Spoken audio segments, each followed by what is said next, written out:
মঞ্চে উপস্থিত আছেন আমাদের রাজ্যের ডিওয়াইএফআইয়ের নেতারা হেমন্ত প্রভাকর, বিট্টু দা, শ্যামল দা, উপস্থিত আছে আমাদের এই জেলার নেতারা। আর এই মঞ্চের নিচে পিছনে দূরে দাঁড়িয়ে যারা শুনছেন প্রাক্তন নেতৃত্বরা আছেন, একদম প্রদীপ দা, ত্রিদীপ দা, সুশান্ত দা থেকে আরও অনেক প্রাক্তন নেতৃত্বরা, ছাত্র যুব নেতৃত্বরা আছেন যারা প্রত্যেক দিন আমাদেরকে সাহস দিচ্ছেন। আর যারা আজকে আমাদের এই সমাবেশে উপস্থিত হয়েছেন তাদের প্রত্যেককে ডিওয়াইএফআইয়ের পক্ষ থেকে লাল সালাম। যখন এখানে বক্তৃতা কে কী করবে না করবে ঠিক হচ্ছিল, বিট্টুদা বলল যে আমরা সব কম বলবো, মীনাক্ষী তুই একটু বেশি বলবি। তা আমরা বললাম যে না, বলো সবাই মিলেই, সবাই সবার কথাটা বলুক। তো বিট্টুদা বললো যে না, যখন ক্যাপ্টেন উপস্থিত থাকে তখন বাকিরা একটু কম খেলে। আর আজকের এই মানবাজারে ক্যাপ্টেন মঞ্চে নেই, এই মানবাজারের সমাবেশে ওই পিছনের লাইন থেকে শুরু করে এদিকে আর ওদিকে আপনারা সবাই ক্যাপ্টেন, যারা তৃণমূল আর বিজেপির চোখে চোখ রেখে আজকের মানবাজারের এই সমাবেশে উপস্থিত হয়েছে। এটা এমনি এমনি হয় না, এমনি এমনি হয় না। लाखों कमरेड, हजारों कमरेड हम लोगों का इस पुरुलिया बांकुड़ा जंगल महल पर हम अपना खून गिराया है। শহীদের রক্ত, এরকম অনেক কমরেডরা এখানে আছেন যারা পিঠে নিজের কমরেড, নিজের বন্ধুর লাশ বয়েছেন। এখানে অনেক কমরেডরা আছেন 2011-র পর থেকে নিজের বাড়িতে থাকতে পারেননি। এখানে অনেক মায়েরা উপস্থিত আছেন যে মায়েরা নিজের স্মৃতির সিঁদুর এই বামপন্থী রাজনীতিটা, এই পার্টিটা করার জন্য নিজের স্মৃতির সিঁদুর মুছে দিতে বাধ্য হয়েছেন। এখানে অনেক বাচ্চা ছেলেরা উপস্থিত আছে যার মাথা থেকে নিজের বাপের ছায়াটা চলে গেছে। এখানে অনেক অনেক বাপ আছে যে বাপের চিতার কাঠটা, মুখাগ্নিটা অন্য কারো করার কথা ছিল, শ্মশানের কবরস্থানের মাটিটা ছেলের দেবার কথা ছিল, কিন্তু শুধুমাত্র বামপন্থী রাজনীতিটা করার জন্য তৃণমূল, মাওবাদী, বুদ্ধিজীবী এদের একসঙ্গে একযোগে যে লড়াই, যে আক্রমণ, তার জন্য নিজের চিতা, নিজের কবরস্থানের মাটিটার পরিবর্তে ছেলের মুখাগ্নি করতে বাধ্য হয়েছে আর ছেলের কবরস্থানে মাটিটা দিয়েছে। এই জমায়েত একদিনের জমায়েত আর ডিওয়াইএফআইয়ের বক্তৃতা শোনার জমায়েত নয়। এই জমায়েত নিজেদের বুকের পাঁজরের হাড়, কোমরের মাজা, মাথার উন্নত চেতনার বুকের রক্ত দিয়ে এই মাটিকে বামপন্থীরা চাষ করেছে, তার ফসল আপনারা মানবাজারে নিয়ে এসেছেন। এটা মাগনা আসে না, মাগনা আসে না। না তো नारदा का बिरयानी इसका स्वाद ले सकता है, ना तो शारदा का चोरी का पैसा इस झंडे का मोल चुका सकता है। আর তার জন্য যারা আপনারা এখানে জমায়েত হয়েছেন, এখানে এই জমায়েত আমাদেরকে উৎসাহ দিচ্ছে। আমাদেরকে আসতে গিয়ে গাড়িতে কমরেডদের সাথে মিটিং করে বসে নিয়ে যা কিছু আমরা জ্ঞান করেছিলাম, যা কিছু আমরা আমদানি করেছিলাম, এই সমাবেশের যখন এখান থেকে যাচ্ছি বাস স্ট্যান্ডে যে মিছিলে চলো হাঁটবো, তো বুঝতে পারছিলাম না যে মিছিলটা ওই দিক থেকে শুরু হবে না, মিছিলটা এই দিক থেকে শুরু হয়েছে। তার জন্য আপনাদেরকে লাল সালাম। আর এই যে মাটি কামড়ে আপনারা পড়ে আছেন, যারা আমাদের অভিভাবকরা এখানে উপস্থিত আছেন, যারা আমাদের মায়েরা উপস্থিত আছেন, যারা আমাদের কমরেডরা, ছাত্ররা, যুবরা যারা আমাদের উপস্থিত আছেন, আপনাদেরকে বলছি, মাটিটা কামড়ে যেমন পড়েছিলেন আজকের এই সমাবেশটাকে সফল করার জন্য, এই মাটিটাকে কামড়ে পড়ে থাকুন। এই যে 5টার দিকে ঘড়ির কাঁটাটা যাচ্ছে না, এই 5টার দিকে যত ঘড়ির কাঁটাটা যাবে তত আমাদের ঠান্ডা লাগবে। যারা পিকআপ ভ্যানে এসেছেন ভালো করে কান মাথা বেঁধে নিয়ে যাবেন। যারা মায়েরা আছেন তারা সোয়েটার শাল ভালো করে একটু গায়ে জড়িয়ে নেবেন। কিন্তু যতই শাল, সোয়েটার, মাফলার কানে জড়ান, মানবাজারের জমায়েত আজ তৃণমূল আর বিজেপির কপালে ঘাম জড়িয়ে দিয়েছে। এই ভয়টাকে, এই ঘামটাকে শুকোতে দেবেন না 2021-এর নির্বাচন পর্যন্ত। একদিকে একটা झूठा सरकार, वो मोदी का सरकार है, और एक तरफ बेहाया देश सरकार तृणमूलेर पार्टीटा पश्चिमबंगे रेखेছে। पश्चिमबंगे बोलता है कि झूठ का चेहरा कोई देखे हो? हम लोग बोले हैं नहीं देखे हैं। झूठ कैसा होता है? बोला कि पेट्रोल पंप पर जाइए, मोदी जी का मफलर उठाकर उसका बत्ती से निकाला हुआ पिक्चर देख लीजिए, वही झूठ का चेहरा है। एक থেকে বড় মিথ্যাবাদী আপনি দেখবেন না। আর আমাদের মায়েরা এখানে বসে আছেন, আমাদের মায়েরা বলে বলে ওরে কারো কাজে কারো কপালে লেখা থাকে না যে ওই বেহায়া, ওর কাজে প্রমাণ করে যে ও বেহায়া।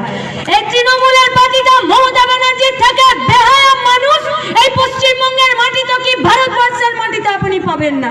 সির্ফ সির্ফ সির্ফ ঝুটা বাঁধা, সির্ফ ঝুটা বাঁধা। কাজের জন্য এরা আমাদের সাথে থাকবে, বেকারদের চাকরির জন্য এরা আমাদের সাথে থাকবে। কি দিয়েছে এরা চাকরির নামে, কি প্রতিশ্রুতি দিয়েছে মোদি আর মমতাতে?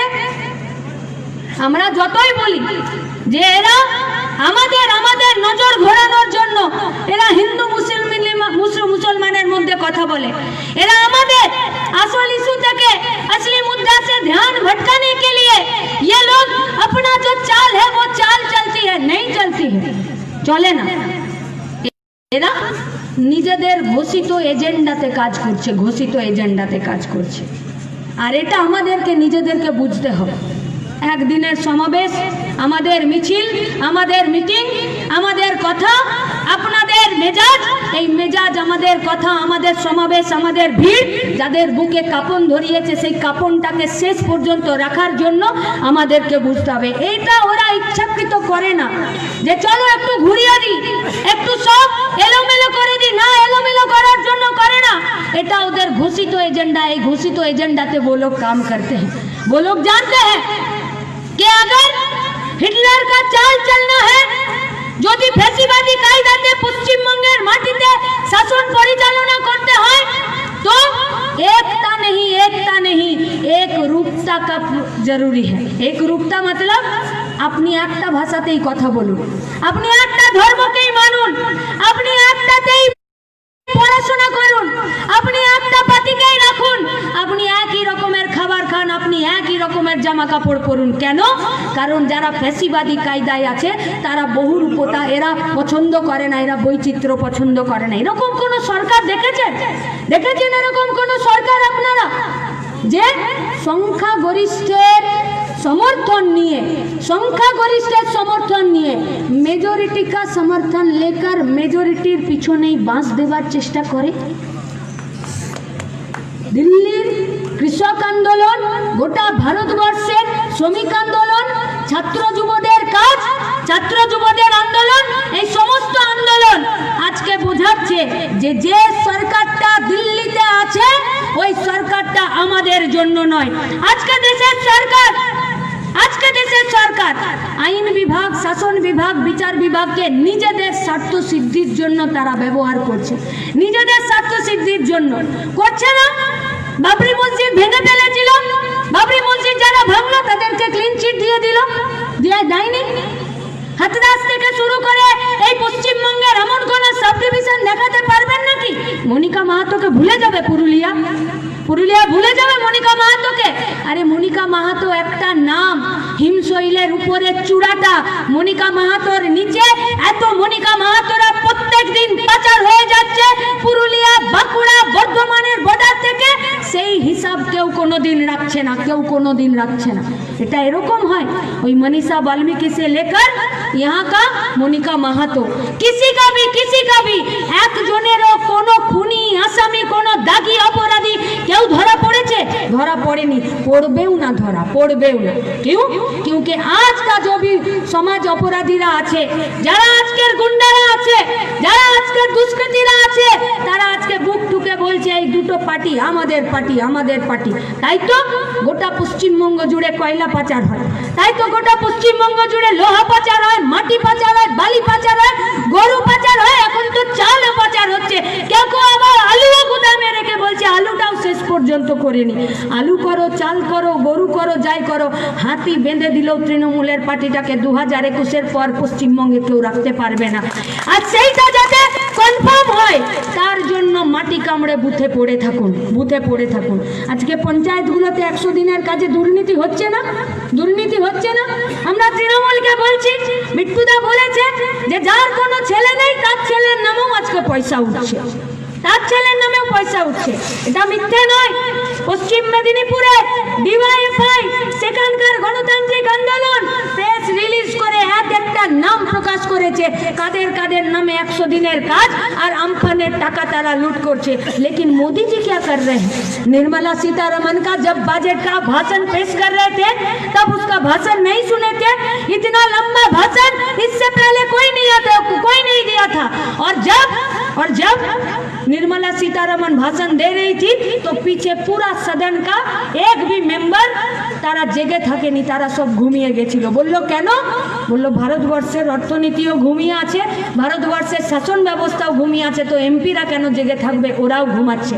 এখানে 100 দিনের কাজে দুর্নীতি, 100 দিনের কাজে ডিওয়াইএফআই দাবি করেছে 200 দিনের কাজ দিতে হবে, মিনিমাম ওয়েজ ঠিক করতে হবে। কোন মেশিনে 100 দিনের কাজ হবে না, মানুষকে কাজের নিয়োগ করতে হবে। যার ব্যাংকের অ্যাকাউন্টে টাকা ঢুকবে তার ব্যাংকের অ্যাকাউন্ট নিয়ে শ্বেতপত্র প্রকাশ করতে হবে। মমতা ব্যানার্জির বুকের পাটা নেই শ্বেতপত্র প্রকাশ করার, কারণ তাহলে তৃণমূলের পার্টি অফিসগুলোকে বন্ধক দিয়ে নিজেদের দুর্নীতির টাকা আজকে পঞ্চায়েতের অফিসগুলোতে ফেরত দিতে হবে। কিন্তু মোদিজি क्या कर रहे हैं? মোদিজি বাজেটে পয়সা বরাদ্দ হয়, বাজেটে পয়সা বরাদ্দ হয়। আমার খুব শখ থাকতেই পারে যে আমি একটু আজকে ভালো করে ঘুমাবো হাত পা ছড়িয়ে। এবার শীতকালের দিনে যদি আমার ছেঁড়া কাটা জুটে তা আমি তো হাত পা ছড়িয়ে ঘুমোতে পারবো না। তো মোদিজি আজকে প্রধানমন্ত্রী আর মমতা ব্যানার্জির সরকার ছেঁড়া কাটায় শুয়ে লাখ টাকার স্বপ্ন দেখছে। আমরা বলেছি ও স্বপ্ন ভালো, কিন্তু কুজর্জিত হয়ে শুয়ে থাকার স্বপ্নটা দেখা যাবে না। এরা কুজো হয়ে যাচ্ছিত হয়ে শুয়ে থাকার স্বপ্ন দেখছে। বাজেটে যে পয়সা বরাদ্দ হয়েছিল 100 দিনের কাজে, সে 100 দিনের কাজে 2020 সালের যে বাজেট পেশ হয়েছে সেই বাজেটে পর্যন্ত 2019-এর বাজেটে 100 দিনের কাজে তারা কাটেলমেন্ট করছে। 100 দিনের কাজে যদি টাকা কাটেলমেন্ট করে, আপনি যতই চিৎকার করুন 100 দিনের দুর্নীতির বিরুদ্ধে, মমতা ব্যানার্জিকে যতই গালিগালাজ করুন, কিন্তু মমতা ব্যানার্জি আজকে সেই বুকের পাটা নেই যে মোদির বিরুদ্ধে সেই আন্দোলনটা করবে। তাই বলছে যে যা পাচ্ছিস বাবা খেয়ে টেয়ে নে, কারণ শেষ দিন কবে এসে উপস্থিত হবে আমরা জানি না। শুধু এটাতে এখন বলছে না দুয়ারে দুয়ারে স্বাস্থ্য সাথীর কার্ড ফর্ম ফিল আপ করছে, খুব ভালো কাজ, করা উচিত। কিন্তু বুক ঠুকে বলুন যে স্বাস্থ্য সাথীর কার্ডে আপনি যে 5 লক্ষ করে টাকা দিচ্ছেন, সেই 5 লক্ষ করে টাকা পরের বছর দেবার মতন কোনো ফান্ডিং, কোনো জায়গা, কোনো বাজেট বরাদ্দ আপনার আছে? নেই। মানুষ আজকে ভিড় করে রেখেছে, কারণ লাইটটা ওদিকে বেশি হয়ে আছে। শীতকালে কার্তিক মাসে, অজ্ঞান মাসে লাইটে পোকা ঘুনঘুন ভনভন করে না, ঠিক সেই রকম এরা লাইট জ্বালিয়ে রেখেছে স্বাস্থ্য সাথীর।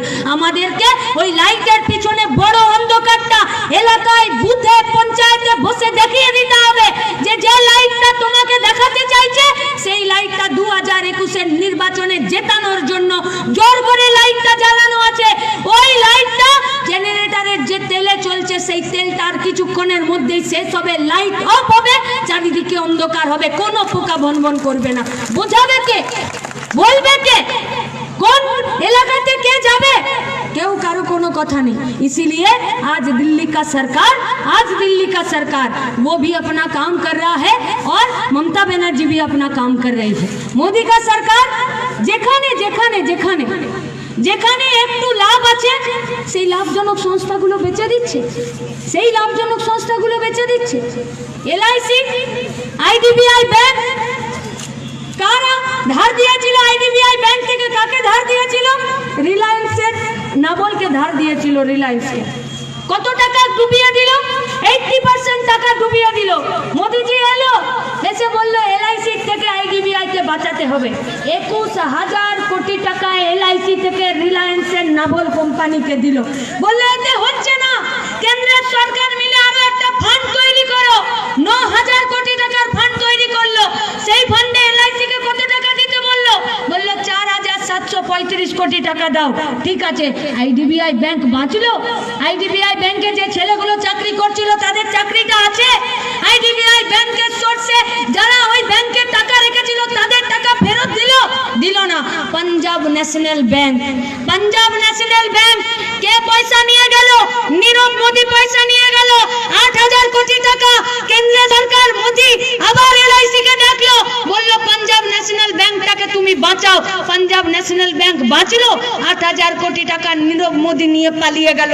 চোরগুলোকে অন্য দেশে তার সিটিজেনশিপ নেওয়ার জন্য দেশের সরকার ব্যবস্থা করছে, কিন্তু দুটো ব্যাংক যেমন বন্ধ হয়ে গেল, ব্যাংকে যারা চাকরি করত তাদের চাকরি চলে গেল, ওই ব্যাংকে যারা টাকা রেখেছিল তাদের টাকা ডুবে গেল।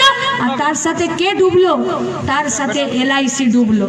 তার জীবদ্দশাতে LICর প্রতিষ্ঠা হওয়ার পর থেকে এই প্রথমবার 2.5 মাসে LIC 65,000 কোটি টাকা নিজের মূলধন, নিজের মুনাফা থেকে দেশের অপদার্থ সরকারের জন্য ডুবন্ত ব্যাংকগুলোকে বাঁচানোর জন্য চেষ্টা করলো।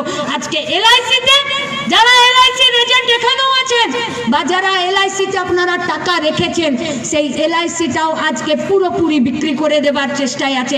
এজেন্টগুলোর চাকরি থাকবে?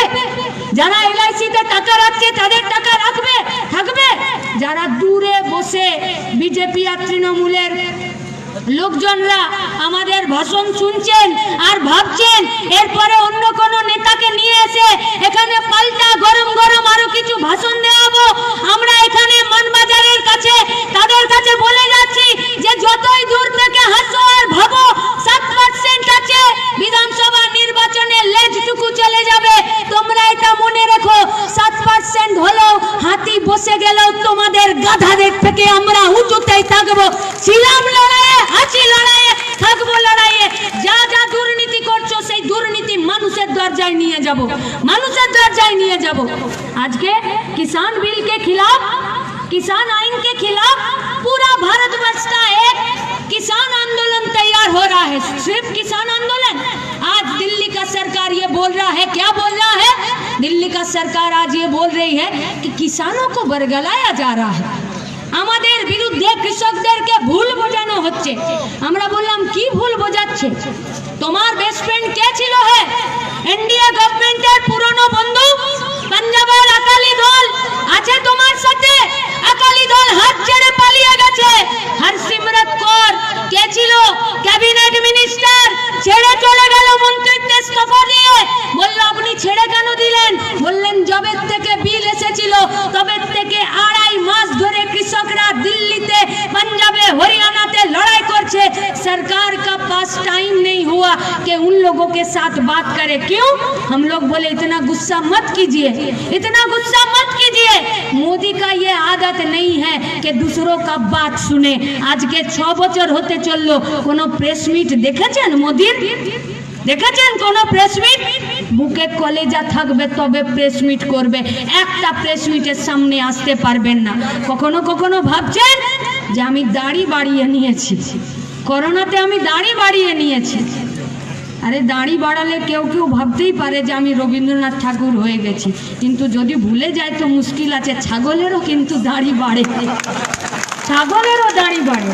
তো ছাগলের বাড়া দাড়ি নিয়ে তুমি রবীন্দ্রনাথ সাজতে যেও না। এ পশ্চিমবঙ্গে তোমাদের ঠাঁই হবে না, হবে না ঠাঁই, এ সম্ভব না। আজকে কৃষকদের বিরুদ্ধে যে আইন এনেছে সেই আইন নিয়ে আজকে দেশের কৃষকরা हाथ जोड़कर दिल्ली का सरकार से प्रार्थना कर रहा है क्या कि इतना भला हम लोगों का मत कीजिए, আমরা আমাদের ভালো চাই না। लेकिन दिल्ली का सरकार है বলছে কৃষকদের ভালো না করে আমরা ছাড়বো না। আর টোটোতে তৃণমূল, টোটোতে তৃণমূল ঝান্ডা টাঙিয়ে কি বলছে? কৃষকদের জন্য আমরা অবস্থান করছি, কৃষকদের জন্য আমরা অবস্থান করছি। বিট্টুদা বলে है ना, 1000 चूहा निकल कर बिल्ली अब हज को चली। মানে বেড়াল বলছে আমি মাছ খাবো না, আঁশ ছোবো না, আমি কাশি যাব। এটা সম্ভব? সম্ভব না। 1972 সালে ওয়েস্ট বেঙ্গল এগ্রিকালচার ট্রেডিং যে রেগুলেশন অ্যাক্ট তৈরি হয়েছিল, 2014 সালে মোদি যখন প্রথমবার সরকারে আসেনি তখন এই কৃষি আইনটাকে তারা শিথিল করেছে। ফলে কি হয়েছে? এখানে এমএসপি দিত নাকি? কত দিত? যা ঘোষণা করেছিল কৃষকদের কাছে ওই পয়সাতে ধান, ওই পয়সাতে গম, ওই পয়সাতে আলু কিন্তু না।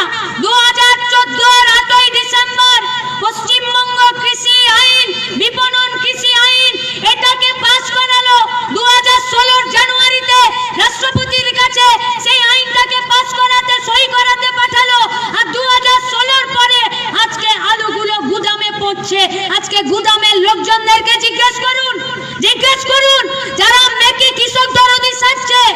গুদামে কত আলু আছে, গুদামের মালিকরা বলছে যত আলু আছে 2021-এর জানুয়ারি পর্যন্ত গোটা পশ্চিমবঙ্গের মানুষকে আলু খাওয়ানো যাবে। তাহলে কেন 40 টাকা 50 টাকা কিলো आलू?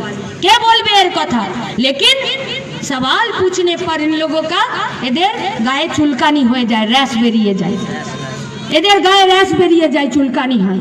তো চুলকানি হোক, চুলকানি হলে দিদিমণি এখন ঠিক করেছেন বিছুটি পাতা গায়ে লাগলে আমরা গ্রামে কি করি? বিছুটি পাতা আলকুশি গায়ে লেগে গেলে কি করি আমরা? গোবর লেপে দিই। মমতা ব্যানার্জি এখন ঠিক করেছে যে এখন তো চারিদিকে বিছুটি পাতা আর আলকুশি হাওয়াতে উড়ছে, গায়ে লেগেছে, ওই জন্য বিজেপির একটু গোবর লেপে নেওয়ার চেষ্টা করছে। ওই গোবরে ওই বিজেপির প্রলেপ দিয়ে মমতা ব্যানার্জিকে কেউ কেউ কেউ বাঁচাতে পারবে না। আর মোদি যদি তার গায়ে অ্যালার্জি বেরোচ্ছে, তাহলে আজকে মেডিকেল সায়েন্স খুব উন্নত হয়েছে। সিটিজেন কিনে রাখুন, প্রত্যেক দিন দুয়ারে যারা আসছে তাদেরকে হাতে ধরিয়ে দিতে হবে, ওটাতেও চুলকানি যায়। এই চুলকানি শেষ থাকবে না, থাকবে না শেষ। আজকে মোদিজি একটার পর একটা রাষ্ট্রায়ত্ত ক্ষেত্র বন্ধ করছে, বন্ধ করছে। প্রধানমন্ত্রীর সঙ্গে মুখ্যমন্ত্রী করেনি। রঘুনাথপুরের আমাদের যে শিল্পের কাজ হওয়ার কথা, ইলেকট্রিফিকেশনের, বিদ্যুতের যে সেখানে শিল্প হওয়ার কথা, যে শিল্পের ওখানে কর্মসংস্থান হবে, শালবনি থেকে শুরু করে ভূষণ, জিন্দাল, ভিডিওকন, এই বাঁকুড়া, পুরুলিয়া, বর্ধমান, দুর্গাপুর জুড়ে, এই পশ্চিম মেদিনীপুর জুড়ে গোটা এলাকার ভোল পাল্টে যেত, ভোল পাল্টে যেত। মমতা ব্যানার্জির দায় নেই এই প্রস্তাবিত কারখানাগুলো একটার পর একটা না খুলতে দেওয়া, এই প্রস্তাবিত কারখানাগুলো একটার পর একটা বন্ধ করে দেওয়া, এই প্রস্তাবিত কারখানাগুলোর জমি জটকে একটার পর একটা না খুলে দেওয়া, এই প্রস্তাবিত কারখানার দরজাগুলো খুলে দিয়ে সেখানে চাকরির জায়গা করে দেওয়া। তাকে দায় নিতে হবে না? দায় নিতে হবে, দায় নিতে হবে। আর দায় নিয়েছে বলেই আজকে দরজায় এসেছে। গতবার 2016-র ইলেকশনে বলেছিল যে আপনার বাড়ির বাসন মেজে দেব, বলেছিল না? আপনার বাড়ির বাসন মেজে দিব। আমাদের ওই বিধানসভাতে গিয়ে বলেছিল যে এলাকার নেতাদের উপরে রাগ করবেন না, যদি রাগ হয় তো আমাকে ঠাস ঠাস করে দুগালে দুটো চড় মেরে নিন, আমাকে দুটো চড় মেরে দিন, কিন্তু আমাকে আবার ভোটে জিতিয়ে দিন, কারণ আমি পশ্চিমবঙ্গের জন্য কিছু করতে চাই। আপনি পশ্চিমবঙ্গের জন্য কি করতে চান? আপনি সারদাতে চুরি করেছিলেন, নারদাতে চুরি করেছিলেন। এই পশ্চিমবঙ্গের মাটিতে কৃষকরা নিজেদের রক্ত দিয়ে এই পশ্চিমবঙ্গের মাটিকে, বাঁজা মাটিকে এখানে শস্য শ্যামলা করেছিল। এখানে আলু উৎপাদনে, মাছ উৎপাদনে, সবজি উৎপাদনে, গম উৎপাদনে, চাল উৎপাদনে বামপন্থীরা 1 নম্বরে গেছিল। তৃণমূলের পার্টি অফিসে বলছে অত চিৎকার করে বলার দরকার নেই, তোমরা চাল উৎপাদনে প্রথম হয়েছো না, আমরা চাল চুরিতে প্রথম হয়েছি। শোধবোধ, শোধবোধ। মমতা ব্যানার্জির সরকারকে দায়িত্ব নিতে হবে না? নিতে হবে না দায়িত্ব? আজ মোদিজি বলছে এই অন্যায় সইব না, এই অন্যায় সইব না। ত্রিপুরাতে বিপ্লব দেবেন বিজেপির মুখ্যমন্ত্রী সারা রাত 10,323 মাস্টারমশাইদেরকে রাস্তায় বসিয়ে রেখে শীতের দিনে জল কামান লাঠি পেটা করছে। উত্তরপ্রদেশে আজকে যারা সেখানে মাস্টারমশাই চাকরি করছে, ইলেকট্রিকের বিলের কথা আছে, সেখানে বলছে যে না আমি কোনো চাকরি দিতে পারবো না, ইলেকট্রিক বিল কমাতে পারবো না। কেন? क्योंकि যোগী আদিত্যনাথ बंदर का कास्ट सर्टिफिकेट निकालने पर आज व्यस्त है। বলছে বাঁদর ব্রাহ্মণ বাড়ির আছে না শিডিউল কাস্ট বাড়ির আছে, কেন না এবারে বাঁদরকে সামনে রেখে ভোট হবে। তো আমরা এই বাঁদরের রাজনীতি রাজার বুঝি। পুরুলিয়াতে পুলিশ আসছে না, আসছে না? ভামুরিয়াতে পুলিশ ঢুকছে না চারিদিকে বারবার? ইডি ঢুকছে, সিবিআই ঢুকছে। ভামুরিয়া বললেই কাফি আছে, গোটা দুনিয়া জানে প্রীতি জিন্টা থেকে শাহরুখ খান যে ভামুরিয়াতে কি হয়।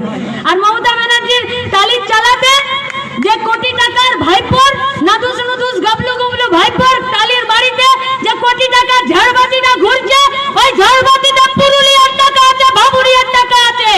আর আজকে মোদিজির उसको आज याद पड़ा है क्या?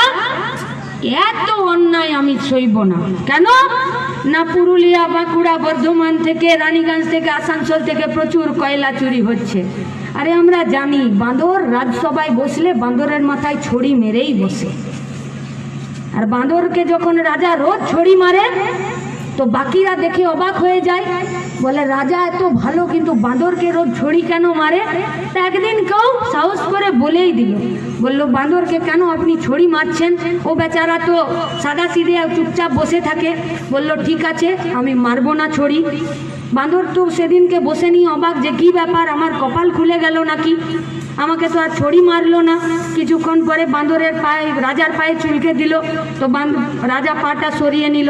तारपर बंदर अपना काम कर रहा था, कभी यहाँ खुजला रहा था, कभी वहाँ खुजला रहा था। उसके बाद राजा के कंधे पर चढ़ गया, उसके बाद प्रधानमंत्री का सिर पर, उसके बाद झाड़बाती, तारपरे दरवाने लाठीते चारिदिके एकदम उधम मचिए दिल। राजा बोललो देखेছো তো এই যে মিটিং করতে দেয় না, তোমরা বললে বলে আজকে ছাড়লাম, এই জন্য আমি বসে নিয়ে আগে ওকে দু ছড়ি দিই যে ও সারা সময় চুপচাপ বসে থাকবে। আজকে 6 বছরে মোদির মনে পড়লো না যে নারদা সারদাতে মমতা ব্যানার্জি চুরি করেছে। আজকে 6 বছরে মোদির মনে পড়লো না যে এখান থেকে বছরে 2 বার 31 কোটি টাকা যাচ্ছে ভাইপোর ঘরে চলমান সিঁড়ি লাগানোর জন্য। 21-এর নির্বাচন আছে, মমতা নামের বাদরিটাকে দু ছড়ি দিয়ে বসিয়ে দিয়েছে যে আমার বিরুদ্ধে তুমি কথা বলো না। এই রাজার সঙ্গে বাঁদরের সম্পর্ক আর মোদির সঙ্গে মমতার সম্পর্ক আমরা জানি, কিন্তু কাদের পয়সা চুরি করেছে? কাদের পয়সা চুরি করেছে? আপনার আমার টাকা চুরি করেছে। এজেন্টরা সুইসাইড করেনি? সুইসাইড এজেন্টরাও সুইসাইড করেছে। চাকরি দিতে পারবে? এই তো পুরুলিয়াতে প্রাণী বিকাশ সম্পদ উন্নয়নের ভিআরপি যে সমস্ত ছেলেগুলো কাজ করছে, কি বলেছিল মমতা ব্যানার্জি? বলেছিল 240 দিন কাজ দেব, আর 240 দিন কাজ তোমাদের বেতনের ব্যবস্থা করব। গোটা লকডাউনে 3 মাস 4 মাস বেতন নেই। মমতা ব্যানার্জি সবাই গিয়ে বলছে দিদি আমাদের বেতন কি হবে? দিদি কি বলছেন? বলছেন যে আর কত চাই, কত দেব? তুমি তোমার বাপের সম্পত্তি থেকে দিচ্ছ, তুমি তো তোমার মায়ের গলার চেন বিক্রি করে লেখাপড়া শিখেছো, তোমার এত পয়সা এলো কোথা থেকে? আমার কাকা একটা বিড়ি 3 বার নিভিয়ে খেতে চাষ করে, আর সেই বিড়ি কিনতে গিয়ে তোমাকে ট্যাক্স দেয়, সেই পয়সা থেকে তুমি দিচ্ছ, তোমার বাপের জমিদারি থেকে নয়। তাই যাদেরকে চাকরি দিয়েছিলে ভিআরপিতে তাদেরকে পয়সা দিতে হবে, সেই পয়সা না দিয়ে যাব না। দিদিমণি বলছেন যে হিসাব আমি দেব না, হিসাব দেব না। আরে হিসাব তো ছেড়ে দিন, ওটা তো মূলের কথা। এই পশ্চিমবঙ্গের ডিওয়াইএফআই এসএফআই সুদ সমেত হিসাব নেবে। পিকেকে বলে দিন যা যা চুরি করেছিলেন আপনাকে নতুন স্কিম শেখানোর দরকার নেই, আপনার হিসাবটা যেন রেডি রাখে। নইলে একবার উত্তর দক্ষিণ 24 পরগনার বর্ধমান থেকে ঘুরে যান, সারা দিনে 20 বার করে কান ধরে উঠবোস করুন, নবান্ন থেকে নামতে সুবিধা হবে।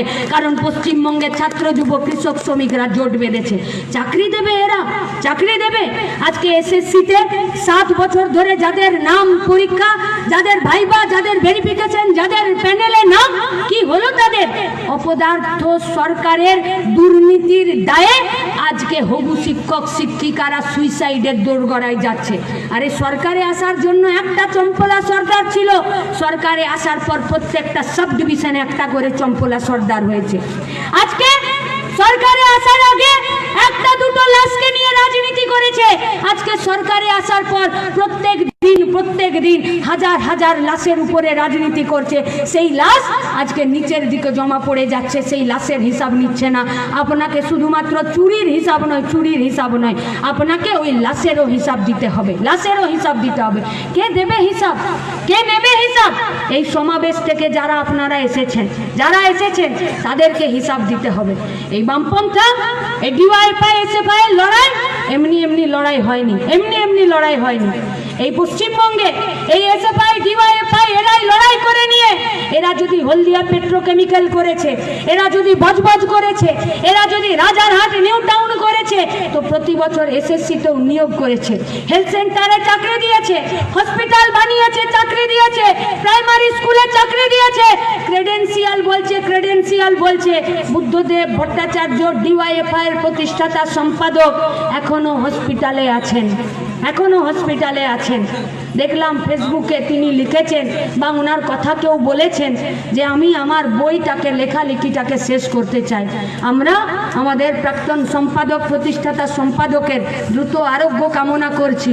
আর আমরা আজকে এই মানবাজারের সমাবেশ থেকে বলতে চাই যে আপনার যে লেখার বইয়ের পাতাটার শেষ পাতাতে আপনি লিখবেন যে স্বপ্ন আপনি দেখেছিলেন, প্রাক্তন মুখ্যমন্ত্রী যে স্বপ্ন দেখেছিলেন যে কৃষির ভিতের উপরে শিল্প হবে, আজকের পশ্চিমবঙ্গের ডিওএফআই আপনার শেষ পাতাতে শেষ লাইনটা ওইটাই লিখে দেবেন, আমরা তৈরি করে দেব যে হ্যাঁ কৃষির ভিতের উপরে আজকে শিল্পায়ন হবে, কারখানা খুলতে হবে, চাকরি দিতে হবে।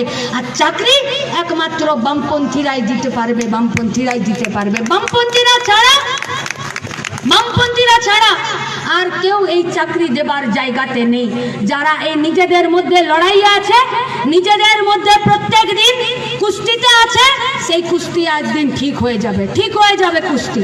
দেখেননি মুকুল রায় যে নিজের বাড়ি রাখছি নিয়ে লোকের আম পাড়তো, আজকে বিজেপির পার্টিটাকে তৈরি করার জন্য তৃণমূলে ভাঙন ধরাচ্ছে, তৃণমূলে ভাঙন ধরাচ্ছে।